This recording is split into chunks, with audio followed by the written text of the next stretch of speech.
Welcome to another episode of The Pickpocket. Here at The Pickpocket, we utilize the NBA category in the Fanduel app to help you win money. Be sure to follow us on Twitter and be sure to like, subscribe to the channel, comment your suggestions or questions. We want to hear from you. How have your lineups been doing? Also, if you have a question about a particular player, we will either answer it through text or we will answer it through video. So please utilize, please ask us questions, whatever questions or concerns you may have about specific players, and we will do our best to answer it. Please whip out your cellular device and take a picture of this screen. All of these symbols, the descriptions for these symbols, the descriptions for these symbols are very important. So be sure to take a picture of this and follow along. It will make it easier for you as we go through this presentation. Top 5 from tonight's slate by position. At point guard, we got John Wall. At shooting guard, we got Bradley Beal. At small forward, we got LeBron James. At power forward, we got Giannis Antetokounmpo. At center, we got Vekovic. Point guards.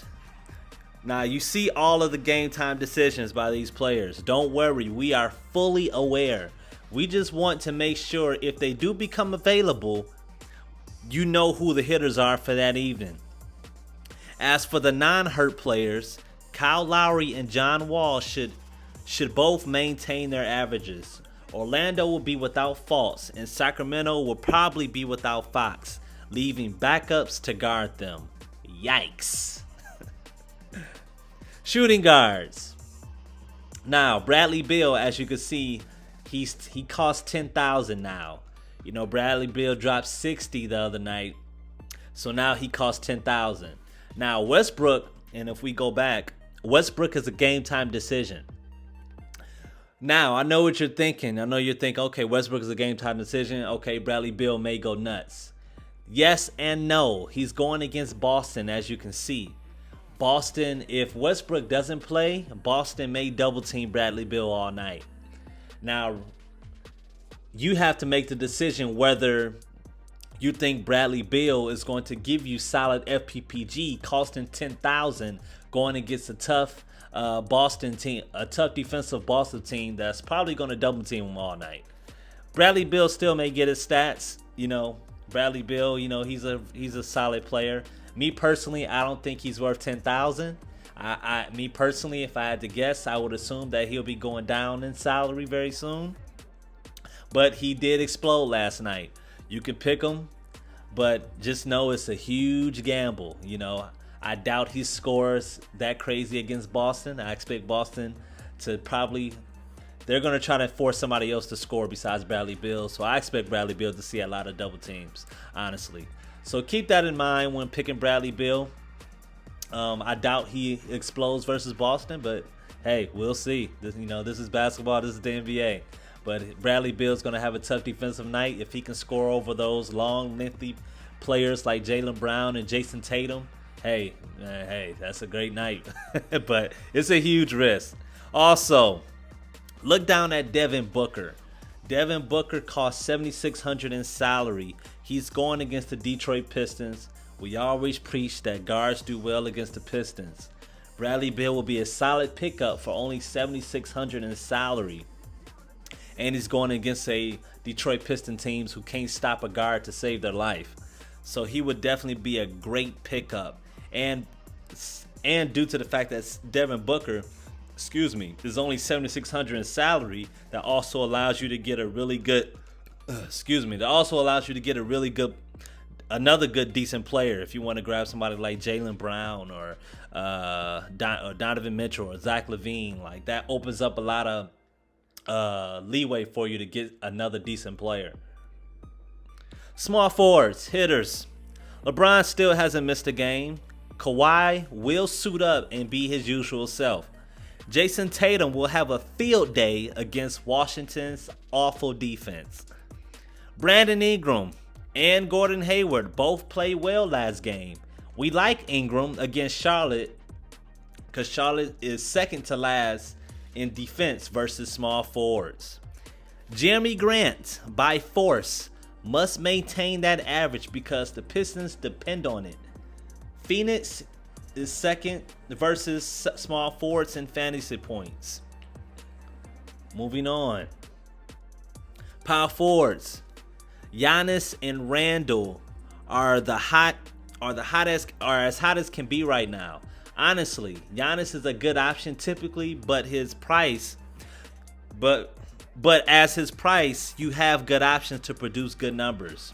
Remember, if you spend that much on one player, you're banking, and I repeat, you're banking on him to get 50 plus and nothing less.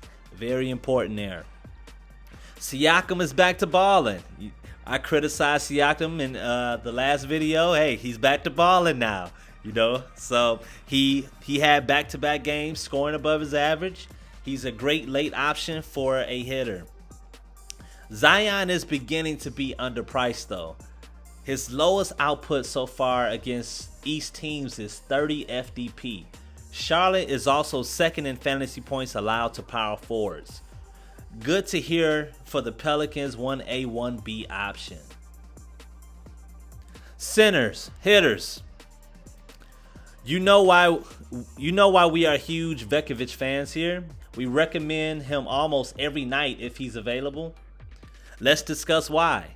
Last game against Cleveland, he had single-digit FDP going into the half. He ended up scoring his lowest FDP this season, 34.4 FDP. That's crazy. Rudy Gobert will have his hands full. Rudy Gobert. Make sure I'm not butchering his name. Not so much as his matchup being a big problem, although Lopez will be used to pull him away from the basket. But he will have to defend without fouling. I apologize for the grammatical error there. He will have to defend without fouling. He's really good at that, but not everyone attacks the rim like Giannis. While we are cautious about this matchup, he will have plenty of rebound and block chances because Milwaukee shoots a ton of threes and their biggest usage players often attack the rim. Either of these guys are good for hitters. Point guards, value.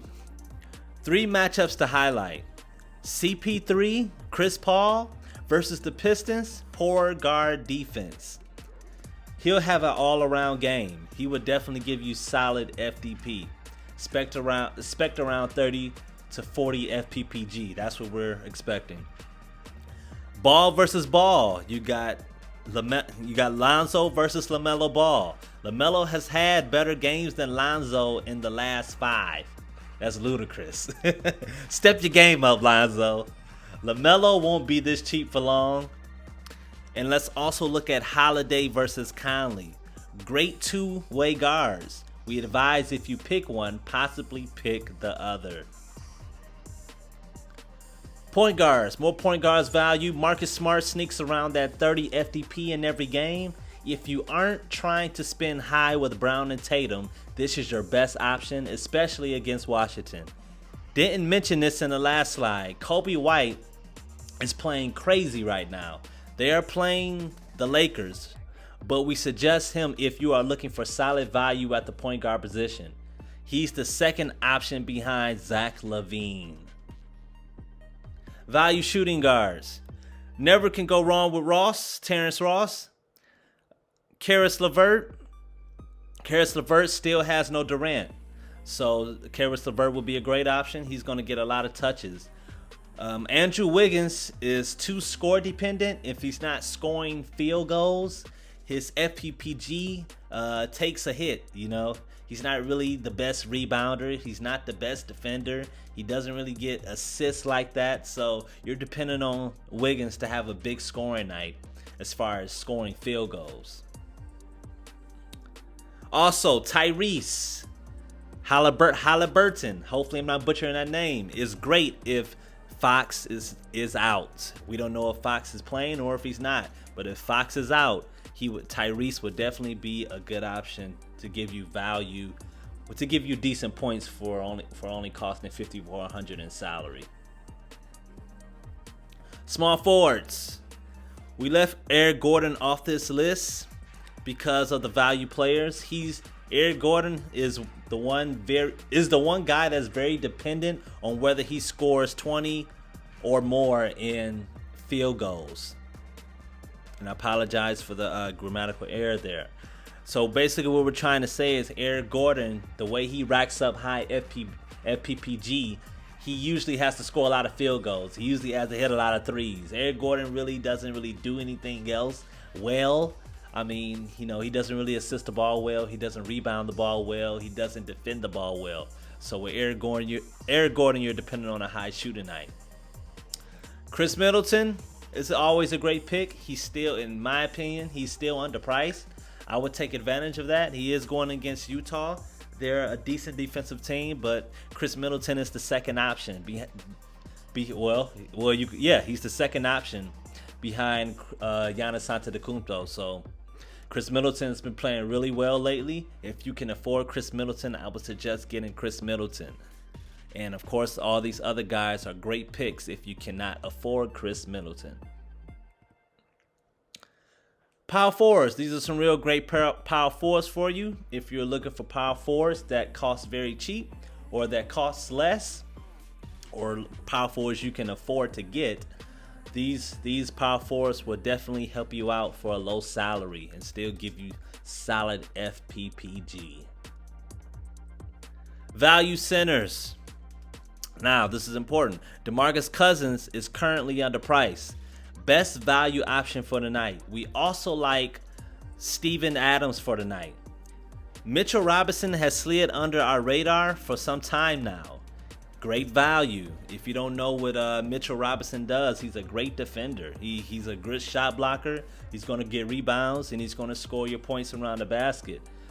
So, you know, he's very solid. He'll give you solid FPPG, only costing $5,800 in salary. But like we said before, keep an eye on, if you can get DeMarcus Cousins, get DeMarcus Cousins. He's very underpriced. He would definitely be going up soon. All right, mock lineups. What you guys all been waiting for. Mock lineup, late game hitters. Your late game hitters, you got Paul George, Lowry, Levine are great options to carry you in these late games. This is a really solid lineup, as you can see all these great players here. Mock lineup, we got two. Let me read this. This is a good if you can swap out hitter for hitter, but there's such a big gap between hitters and value. We got 3 lineups for you, man. Hey, man, listen, man. Listen, I'll be honest with you. I'm not even going to surprise y'all. Today we got 5 lineups for you guys. Listen, I don't know. I don't think anybody else is giving you guys 5 lineups that you can use as a base. We're really we giving you guys 5 lineups. So please be sure to like, share, and comment and subscribe, man. We need to see all this. We need all this. This is really going to help our channel, and this is going to let us know we should keep dishing out these mock lineups for you guys. So very important. This is a very solid lineup. Moving on. Let's move on to the 4th lineup.